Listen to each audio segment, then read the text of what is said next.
Graça e paz, amém? Tô morrendo de saudade de vocês. Como vocês estão, hein? Hoje, nessa manhã, eu quero convidar vocês para estar lendo comigo lá em 2 Reis, no capítulo 2, a partir do versículo 19 até o 22. Nós vamos estar lendo um pouco a respeito da cidade de Jericó. Vamos comigo nessa leitura? E começa assim, lá no versículo 19. E os homens da cidade disseram a Eliseu: Eis que é boa a habitação desta cidade, como o meu senhor vê. Porém as águas são más e a terra é estéril. E ele disse: Trazei-me uma salva nova e ponde nela sal. E lhe trouxeram. Então saiu ele ao manancial das águas e deitou o sal nele. E disse: Assim diz o Senhor: Sararei estas águas, e não haverá mais nelas morte, nem esterilidade. E ficaram, pois, sãs aquelas águas, até o dia de hoje, conforme a palavra que Eliseu tinha dito. Alguém sabe me dizer o que aconteceu ali?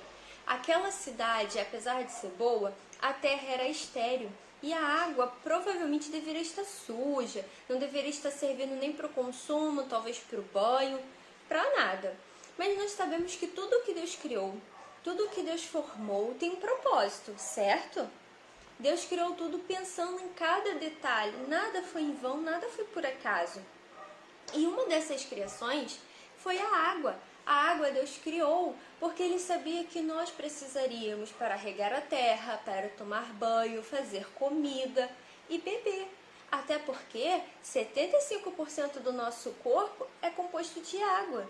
Nós conseguimos ficar dias sem comer, mas nós não conseguimos ficar o mesmo período sem beber água, porque a água é essencial para o nosso corpo e para todo o funcionamento do nosso organismo.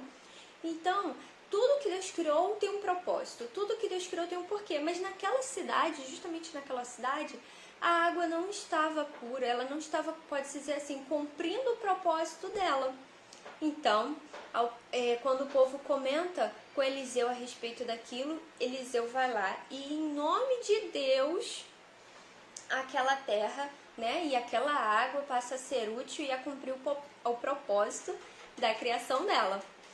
E nós podemos ver também, eu gostaria de convidar a vocês a estar lendo comigo lá em João 4, no versículo 14, que Deus diz assim: Mas aquele que beber da água que eu lhe der nunca terá sede, porque a água que eu lhe der se fará nele uma fonte de água a jorrar para a vida eterna. Isso foi Jesus conversando com uma mulher samaritana à beira de um poço. Nós sabemos que naquele tempo não existia geladeira, não existia água encanada, não tinha isso. As pessoas tinham que ir até um poço numa cidade e ali eles pegavam água para levar para suas casas. E ali Deus conversava com aquela mulher a respeito de água, Porque já entendemos o quanto ela é importante, já entendemos o quanto que tudo que Deus faz tem um propósito, já entendemos que há essa necessidade desse consumo.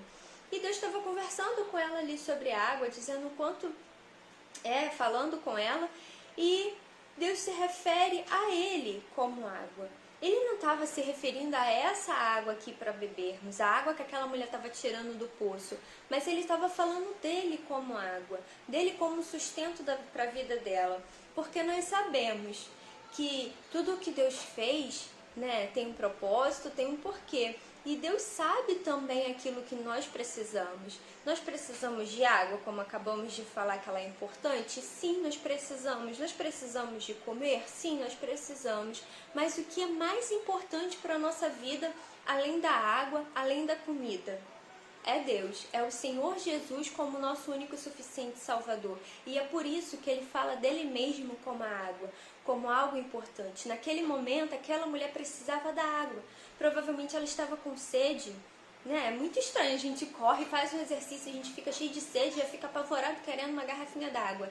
Ela provavelmente poderia estar se sentindo assim. Então Deus usou a água.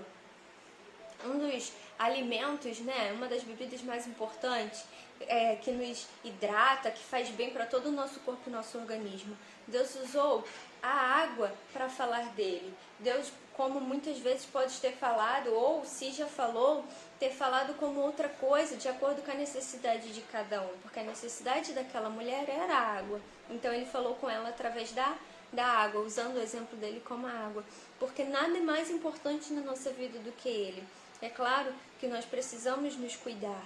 Nós precisamos cuidar de tudo que Deus criou. Assim como nós mesmos, do nosso corpo, né? Nós precisamos cuidar da nossa família, cuidar do nosso próximo, cuidar do meio ambiente, cuidar de toda a criação de Deus, porque tudo que Deus criou é bom e tudo que Ele criou foi para nós. Então nós devemos cuidar em um ato de amor. E ali, ao conversar com aquela mulher, ele estava cuidando dela. Ele falou ali da água porque ele é essencial na nossa vida. Assim como naquela cidade, na cidade lá de Jericó, aquela água provavelmente deveria estar assim, suja, impura, né? Que não deveria dar nem para tomar banho. Quem ia querer tomar banho com uma água suja? Não daria nem para beber, deveria talvez até ter cheiro ruim. E assim nós ficamos quando nós não aceitamos o nosso Senhor Jesus como nosso único suficiente Salvador.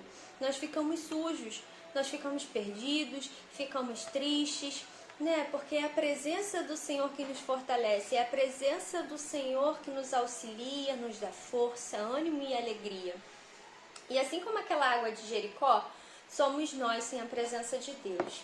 Mas quando nós damos liberdade para o Senhor Jesus entrar na nossa vida, quando nós levantamos as nossas mãos e aceitamos Jesus como único e suficiente Salvador, porque aquela mulher que Jesus estava conversando, ela acreditou, ela creu em Jesus. No entanto, que quando ela acabou de falar com ele, ela correu até a cidade e espalhou as boas novas e espalhou tudo aquilo que Deus tinha falado com ela, porque ela entendeu com quem ela estava falando.